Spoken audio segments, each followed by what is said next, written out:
بسم اللہ الرحمن الرحیم۔ السلام علیکم ناظرین، حکمت اسٹوڈیو میں آپ کو خوش آمدید کہتے ہیں۔ آج کی اس ویڈیو میں ایک نئے مرض اور اس کے علاج کے لیے حکیم امتیاز دانش آپ کی خدمت میں حاضر ہے۔ پیارے دوستو، آج ہم جس بیماری کے بارے میں بات کر رہے ہیں، یہ ایک میرے پیارے دوست نے مجھے کمنٹ میں کہا تھا کہ آپ گلہڑ کے بارے میں، یہ جو گردن کے جو نچلے حصے پہ گلہڑ بن جاتا ہے، گردن پھول جاتی ہے اور مریض بڑی تکلیف میں ہوتا ہے، تو اس کے بارے میں بات کریں کہ ٹی ایس ایچ بڑھ جائے تو کیا ہوتا ہے، کم ہو جائے تو کیا ہوتا ہے۔ تو آپ اس کو یوں سمجھ لیں، ایک ہوتا ہے ہیپوتھرائیڈزم اور ایک ہوتا ہے ہائپر تھرائیڈزم۔ ٹھیک ہے جی۔ تو جب یہ بڑھتا ہے تو کیوں بڑھتا ہے؟ اس میں زیادہ تر جو لوگ اس میں انوالو پائے گئے ہیں وہ جناب پہاڑی علاقوں کے لوگ ہوتے ہیں، اور یہ بات بھی ذہن میں رکھیں، یہ مردوں کی نسبت عورتوں کو زیادہ ہوتا ہے۔ یہ جو مرض ہے مردوں کی نسبت عورتوں کو زیادہ ہوتا ہے، اور اس میں جو مین ریزن ہے وہ ہے جناب آیوڈین کی کمی۔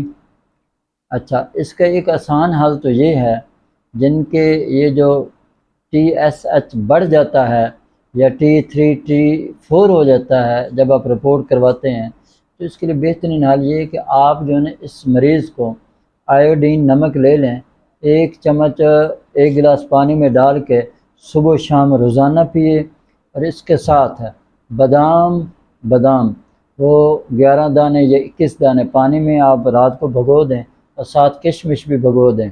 صبح اٹھ کے ان مغل بادام کو چھیل لیں اور کشمش کو بھی دھو لیں، یہ کھا لیں۔ ٹھیک ہے، ایک تو یہ کرنا ہے۔ اچھا، دوسرے نمبر پہ آپ یہ بھی ذہن میں رکھیں، یہ جو مرض ہوتا ہے عضلاتی اعصابی تحریک ہوتا ہے۔ آپ جیسے ہی مریض کے یہ ہاتھ رکھیں گے نا، تو اس کی جو ٹھوکر ہے پہلی 2 انگلی پہ دے رہے ہوگی۔ ٹھیک ہے، یعنی اوپر ہی 2 انگلی پہ ٹھوکر دے رہی ہوگی، اور یقیناً کنفرم یہ عضلاتی اعصابی تحریک کا مریض ہوتا ہے۔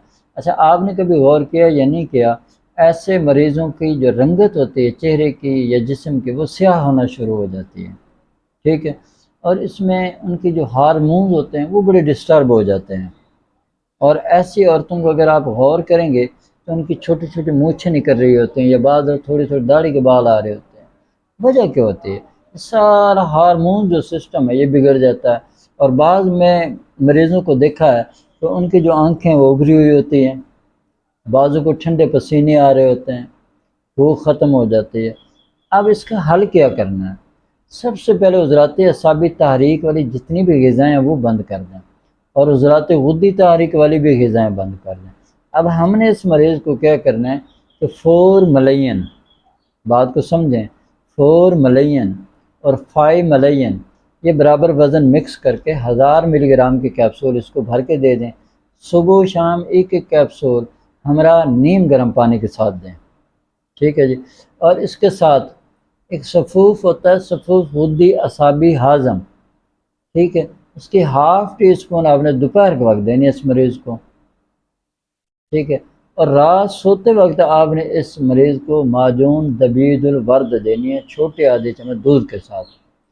یہ آپ استعمال کروائیں گے تو انشاءاللہ تعالیٰ جو ٹی ایس ایچ لیول جو بڑا ہوتا ہے اور T3 T4 تک گیا ہوتا ہے، جو وہ لیول بڑھ جاتا ہے وہ انشاءاللہ ٹھیک ہونا شروع ہو جائے گا، اور آہستہ آہستہ یہ جو گلہڑ کا مرض ہے یہ ہمیشہ کے لیے ختم ہو جائے گا۔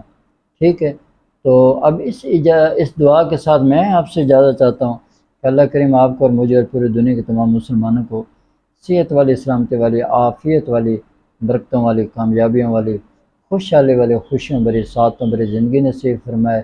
آمین، وآخر دعوانا الحمدللہ۔